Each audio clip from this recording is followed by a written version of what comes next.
Ok, donc maintenant qu'on a récupéré ces données-là, eh bien, on voudrait les afficher sur le product.html. Alors, sur le product.html, ils ont été sympas, ils nous ont mis en commentaire où est-ce qu'on voulait insérer des machins. Alors, eh ben, on va aller chercher voilà, ce item.image et puis on va mettre une image dedans. Alors, allons-y, on va chercher...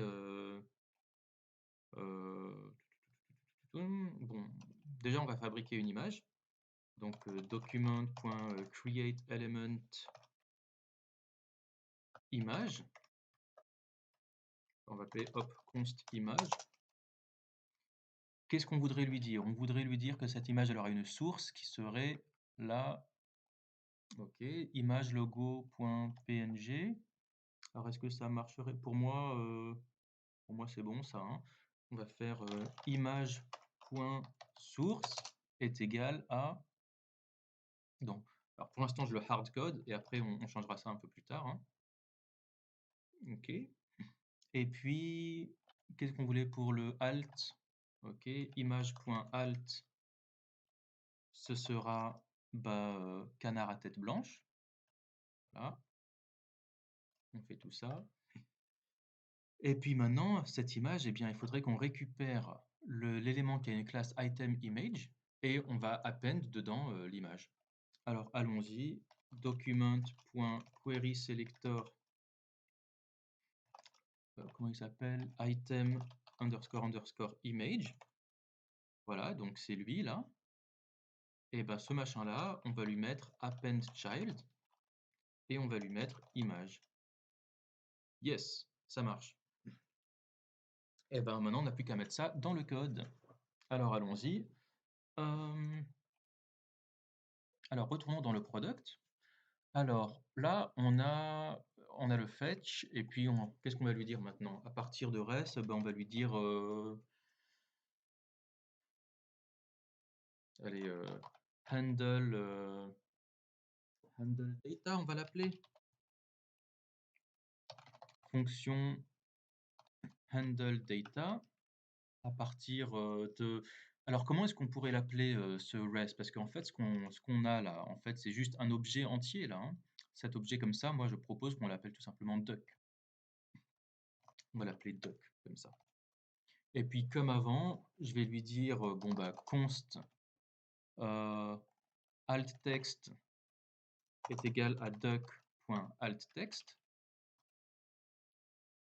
Const colors est égal à duck.colors. Const description est égal à duck.description. Const image URL est égal à duck.imageURL. Const name est égal à duck.name. Const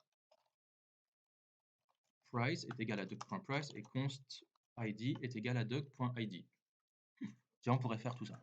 Ou alors, si vous voulez faire les choses de manière plus élégante, tout simplement, vous faites const, alors, alt text, colors, description, machin, est égal à duck. Voilà. Ça, je le supprime. Voilà, c'est quand même plus joli. Donc là, on a notre duck. Et puis, qu'est-ce qu'on voudrait dire aussi? Alors oui, on voudrait faire une image. Eh ben, on va lui dire, eh bien, make image. Et puis, qu'est-ce qu'on va lui passer? On va lui passer le alt text et le image URL. Alors, allons-y. Image URL et puis alt text. Alors maintenant, allons chercher la make image URL alt text. On va lui faire const image égale document.createElementImage. Pourquoi il n'est pas content là? Make image URL alt text. Pourquoi il n'est pas content là? C'est quoi le problème? Attends, on va appuyer là-dessus. Ignore this error message. Bon, c'est bizarre. Alors, il se passe quoi là? Je vais juste faire un return image. Est-ce qu'il va... Non, il n'est pas content.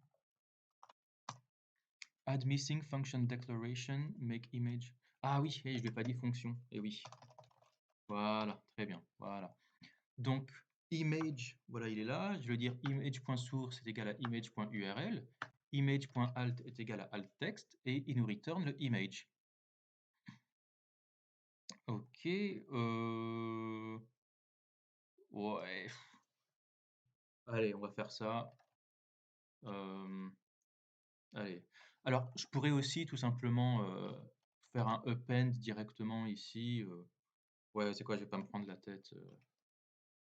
Euh, ouais, je vais enlever le return.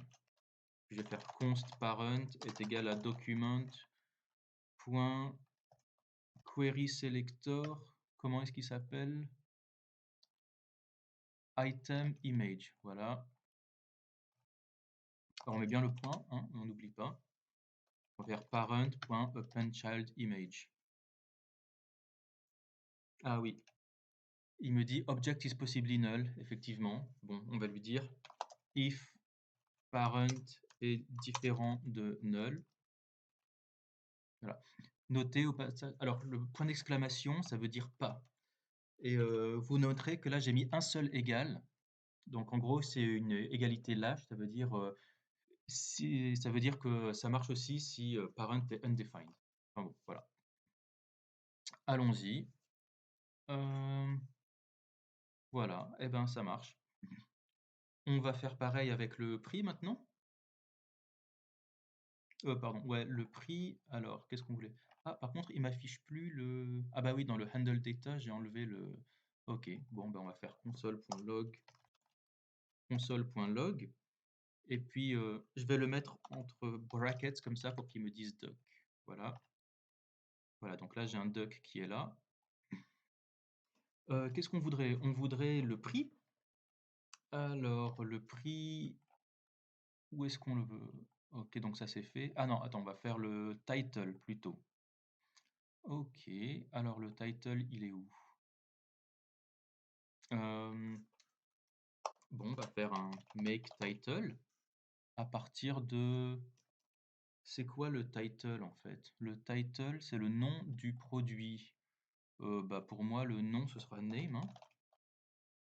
Ok, et donc, fonction make title name. Alors, on va lui dire bah, const title est égal à document.createElement. Qu'est-ce qu'on voulait? Ah, mais... ah oui, d'accord. Donc, il nous a déjà fait un H1, donc nous, il ne nous reste plus qu'à le remplir. Bon, bah, ok, ça va être facile alors. On n'a pas besoin de fabriquer un élément. On va juste, au lieu de créer un élément, on va juste trouver query selector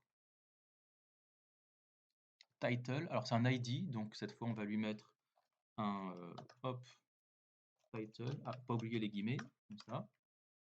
Et puis, on va lui dire inner HTML est égal. Peut-être pas inner HTML, plutôt text content, c'est mieux. Ah, il me dit object is possibly null. Oui, c'est vrai. Bon, allez hop. Const h1 est égal à document.querySelector title. Et puis on va lui dire if title est différent de nul, alors h1.textContent est égal à name.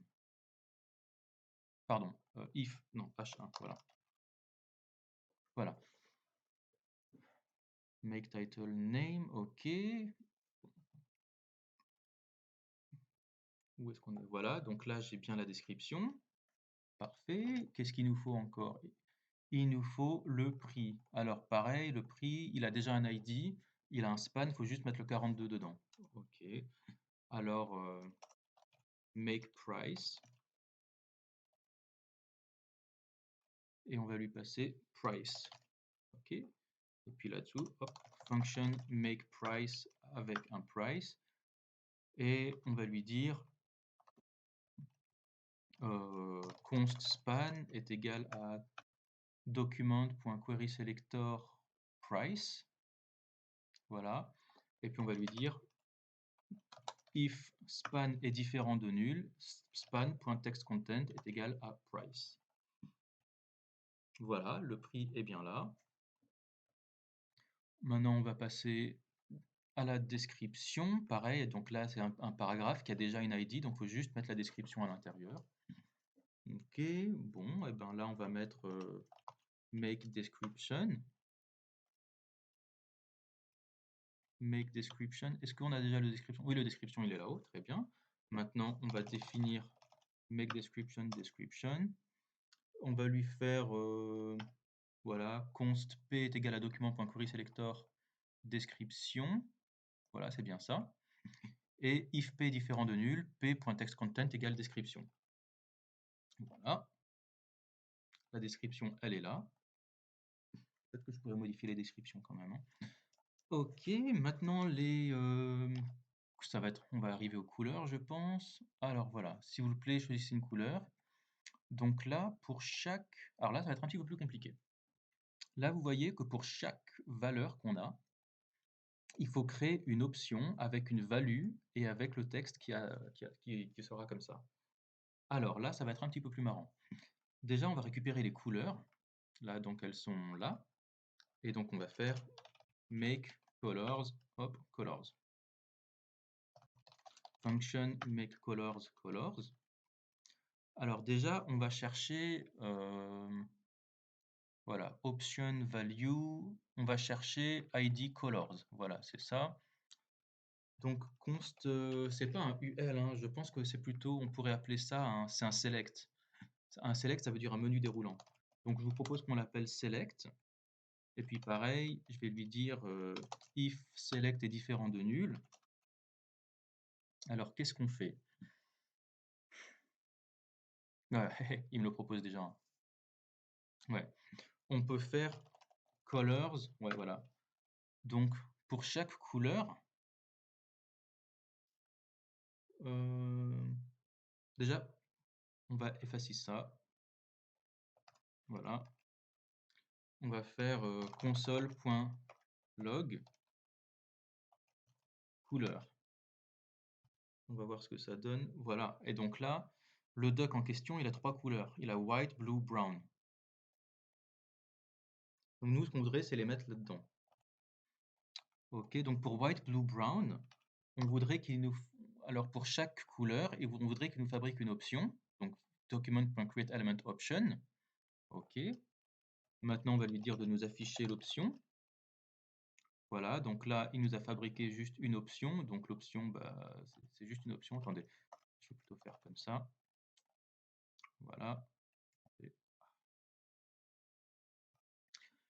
Je dis, voilà, il nous a créé donc une option qui est vide, hein, à chaque fois.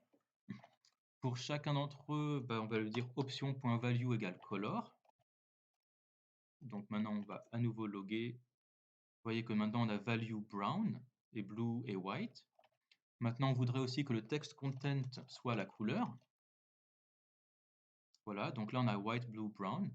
Et puis pour chacun d'entre eux, ensuite, bah, append-le au select.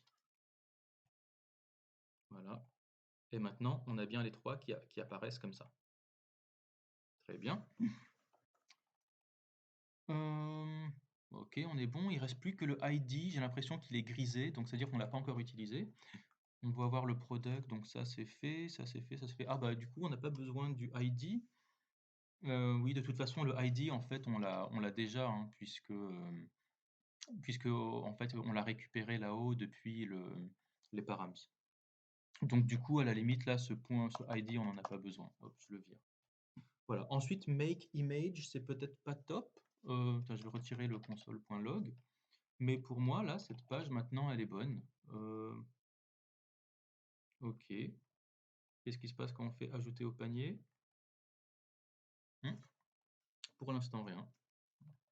Eh bien, on pourra faire ça voilà, dans la vidéo ultérieure. En tout cas, voilà, j'espère que je vous ai pas trop perdu. Je sais que je suis allé un petit peu vite, mais bon, ensuite, c'est toujours pareil, hein. Voilà. Juste perdez pas de vue que tout ce qu'on fait là, on est toujours à l'intérieur du fetch. Parce que tout ce qu'on fait, c'est tout à l'intérieur de handle data, et handle data, il est à l'intérieur du fetch. Donc perdez pas de vue ça. Ok. Est-ce qu'on pourrait factorer un petit peu tout ça? Ce for each, on aurait pu en faire un map ou un reduce, mais bon, écoutez, comme ça c'est très bien. OK, voilà. J'espère que bon, même si je suis allé un peu vite, au moins vous pouvez comprendre assez vite en lisant, voilà, mon texte. Vous voyez que voilà, d'abord je récupère, tous les machins, toutes ces données qui sont à l'intérieur de Doc, de enfin, en fait, d'abord je récupère toute la voilà, l'array, puis ensuite cet array eh bien, enfin pardon, c'est pas un array, c'est un objet. Donc d'abord je récupère l'objet, je récupère tous les objets individuellement qui sont dans cet objet-là et puis, bah, je les passe à make image, à make title, à make price, à make description, à make colors. Heu, voilà, pas trop, trop compliqué, je pense que vous y arriverez aussi, facilement. Donc je vous dis, à la vidéo prochaine.